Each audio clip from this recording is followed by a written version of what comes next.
I hear people talk about, well, you know, the United States military spends more money than the next 17 nations combined. Well, the next 17 nations combined are not committed to maintaining peace and stability around the world. We are.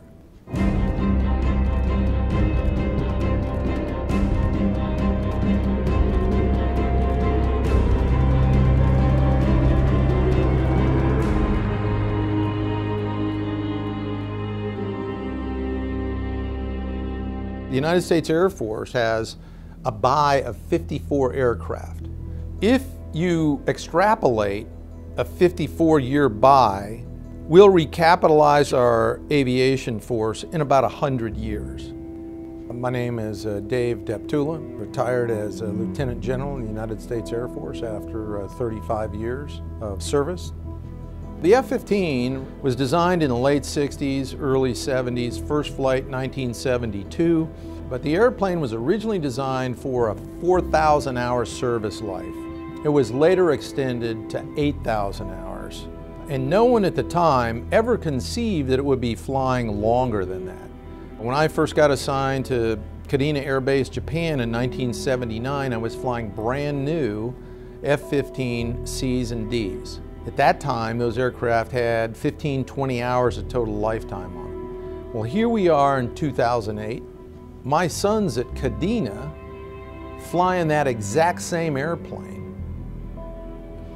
The average age of the F-15 CD force is 28 and a half years.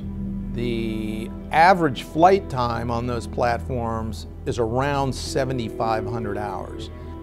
So we have really flown these aircraft well beyond what originally would be believed as their replacement lifetime. And now, because of some of the fiscal constraints that are being imposed on the Department of Defense, there's consideration being given to extending the lifetime even further.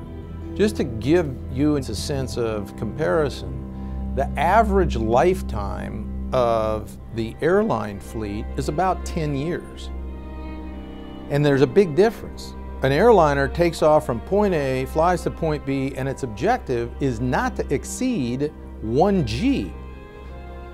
A fighter, every time it goes and flies, could be putting up to 9 Gs on the aircraft.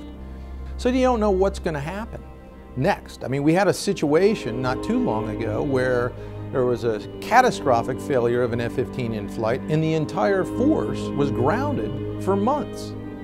During peacetime, that's acceptable. During wartime, now you're putting your force at risk. And if in fact we want to maintain our position as the world's sole superpower, and to be able to succeed across the spectrum of operations, you need to have the equipment to be able to do that.